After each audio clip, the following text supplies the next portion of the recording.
ካፈቀርኩሽ በላይ ልውደድሽ ጨምሬ አልበቃ ብሎኛል የእስካሁኑ ፍቅሬ ሺህ ጊዜ ብወድሽ ባለን በሌላ ግን ላንቺ ያለን ፍቅር ምን ጊዜም አያልቅም መልሼ ልውደድሽ መልሼ አው ከራሴ ቀንሼ መልሼ ላፍቅርሽ መልሼ አው ከራሴ ቀንሼ ሕይወቴን ኑሮዬን እንጂ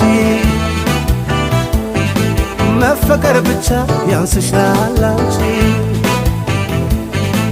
የፍቅር ትርጉም ገባኝ ጨርሶ